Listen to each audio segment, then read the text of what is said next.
Hey jammers, welcome back. Our family's gone. I'm now jumping into projects. Before I do the big one, I thought I want to do this little one. It's been sitting around for about a month. I didn't tell you about it, but now I am. And it's for these two dolls. This one you seen in a delivery. This one you didn't, which I grabbed from some extra points. No sale, but must have SKELITA, right? And she's gorgeous. And I really want to show them off, and I think this project is going to do wonderful. So this is going to be a very short video journal. I might even add this on to the room tour, the space tour. I don't know. I have these in lieu of it. And I'm going to give you might get the whole thing in this one video. So you'll know by the time you watch this. And here is what it is. Excuse me. This is, whoops, I'm on my own here and having troubles. This is a Barbie Three Musketeers Magical Balloon Carriage from the set. I'll put a picture right here.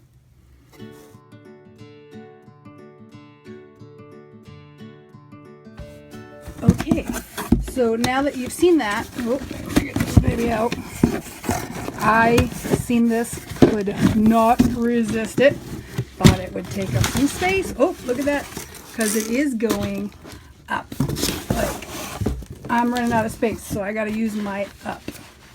So here's what it is. A balloon. I thought this was a great use of space and would be fun and different. And even with it being a hot air balloon, it could show off the legs of the, well, not necessarily SCARAH, but she'll go with the Carnival. But especially her, I tend to love showing off her body. So this did have a carriage, and I paid $12. Let me see my notes. I paid $12 and it was $11 shipping. You get it with the carriage new from $15 to $30. Can't get out of the shipping. Or no, sorry, new is $30 to $50. And used with the carriage $15 to $30. There was some gems I was just looking today that some of them were like $8, $9. But the shipping you can't get out of because of the weight. So I just didn't want the carriage. It would have just been waste. And at the time there wasn't many choices, so I jumped on it. So as you can see, what I'm thinking is right up there in that space. Put these, they look like they'll fit, these handy dandy hook off of the shelf, and then hang that there. And if you can visualize, my sky is going to have even more dimension and realism towards looking like a sky. So here it is. And so this thing, I guess, presses down when you put it on the carriage. Yeah, there you go. It's got a button here. It presses down, then you set that in the carriage. You can make it a carriage, and then you pop it and lift it off, and away they go. So maybe we can fit two dolls in there on each seat. I'm not sure. But for the price and using this space amazingly, yeah, it's going to work. So what do I foresee? I definitely may or may not. No, I don't think I'll change the gold off the hop. Definitely got to get rid of some of this pink. I see some spraying and priming going on there. And as much as this would be suitable, it's a little too much Barbie for me. So I am going to play inside there and figure out a way to change it a little bit. We definitely do the seats black. Make it a little bit less Barbie and a little more Monster High. Enjoy. Oh, and a shout out to Duchess Swan, who was first on Gracie's birthday video. Thank you all for your well wishes on that video. That really made her feel awesome. And when I get this done and jump back into an Ever After High room, then I will get to the big project that I've been bragging about, hinting about. Finally. But this one is nice to have off my plate. Enjoy!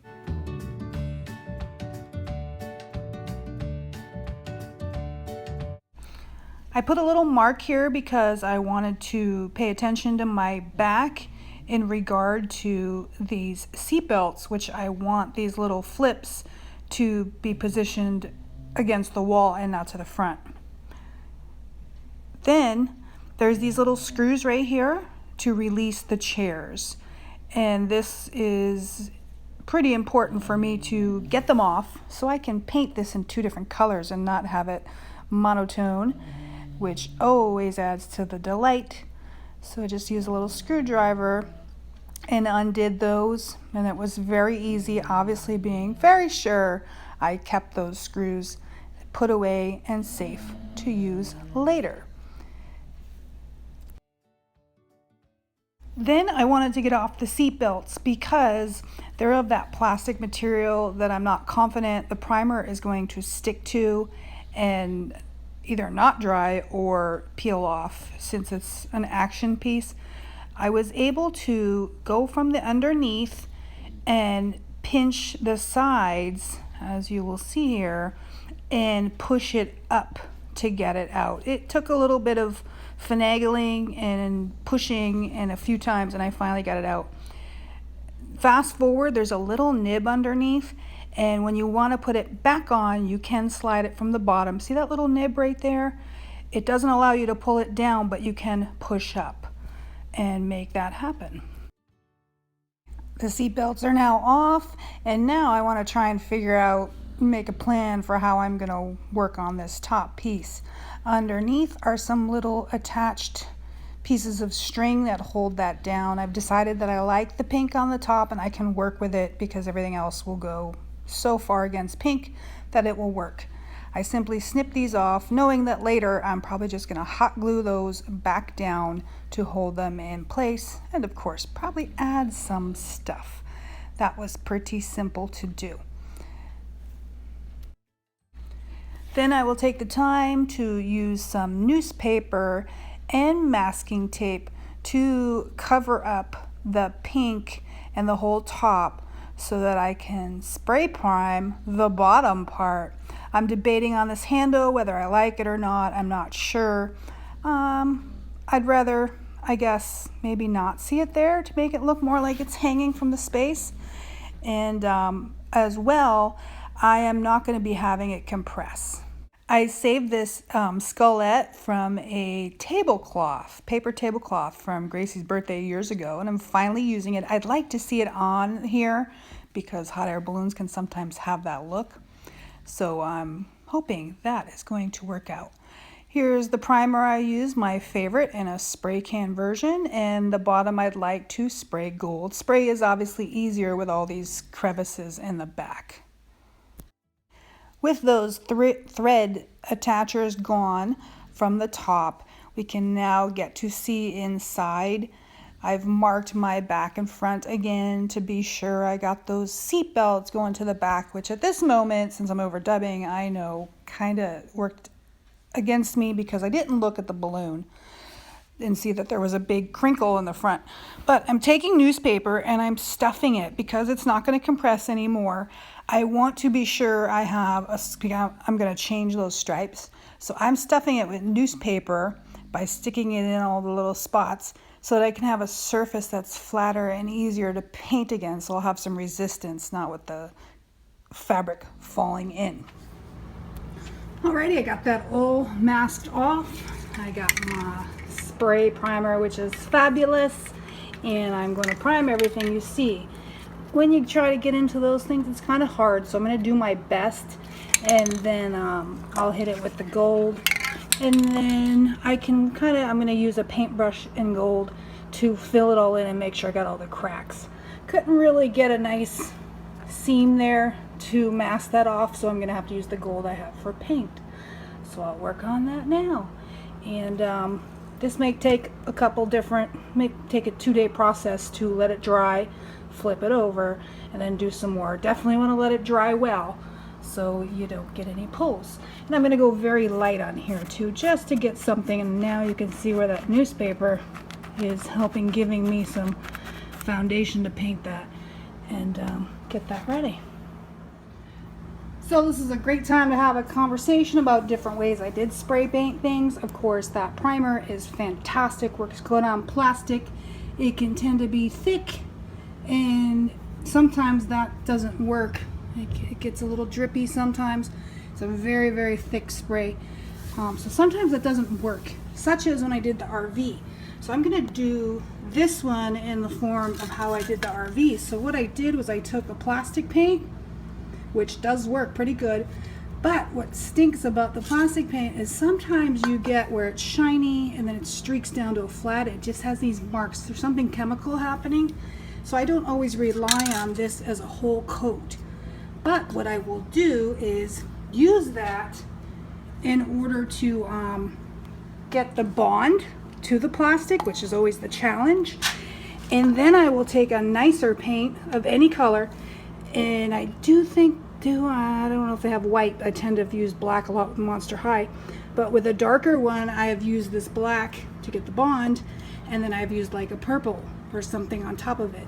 As for the RV, I use the black to get the bond without dripping all over the windows and everything, and then I used a really nice oil metallic to get the body of the RV done.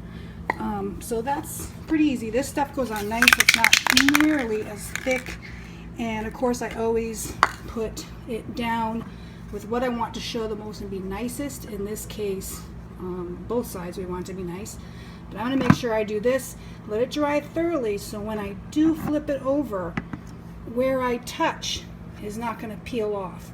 So again, this is time consuming to be done well, and it could possibly be over a 2-day process, and I suggest you be patient and do it that way, because that's how you're going to get your nice results. And then when we flip it over to do the second coat, or the final coat, the last thing I want is this, which would be what's showing the most. And then I know if there is a mistake, it'll be back there, which will show on this air balloon, but not on something else like a chair. I would do it upside down and then do the top last, so what you see is most beautiful. So let me get to spray painting that, and we'll get back to that when some time has passed and it's all been flipped and more things added. Another thing I forgot to mention in terms of spray paint and why I'm doing this: one, if you put it on a box, it's nice because it's not touching the ground and you won't spray all your dust from the ground on it. As well, you can really turn it easily and really see into your nooks and crannies where you got to go. Just so happens that this is covering very nice. But there was another thing I wanted to mention. Later I'm looking to paint the little nibs on there, the little, what are they called? The button looking things, and possibly this, I'm not sure yet. If you were doing a whole bunch of little things and you wanted coverage, when you paint over this, it melts a little bit. So the secondary stuff, which is better, tends to let you paint over top of it and add details better. It's almost like when chocolate goes in your fingers when you start painting it, if that helps. So once you start painting it, it brushes off and it does weird things. So this is another thing I like to do for this reason as well, especially in something like this where I want to detail it. Alright, I guess it's time to just let these objects dry. Oh, and this one, that one does take longer to dry to handle. This is only 1 hour, and that's pretty handy dandy. You can see already it's been about 10 minutes, and I can kind of touch it, but I wouldn't lay anything on it. But look at, it's already dry. Cool. Now I took where the balloon was white and I masked all the rest of it off so I can paint all the rest gold. And what I was talking about leaving it where it sets, sometimes you get where it pulls away, so that's a perfect example of it. And again, this is my back, so I'm planning always for that when I'm spray painting items, and that really gives you that professional look if you take just a minute to think about it. So I'm going to get this gold going. I'm tempted to keep it white, but then I thought, well, then the dolls won't stand out, so I'll stick with the gold. Alrighty, time to do that.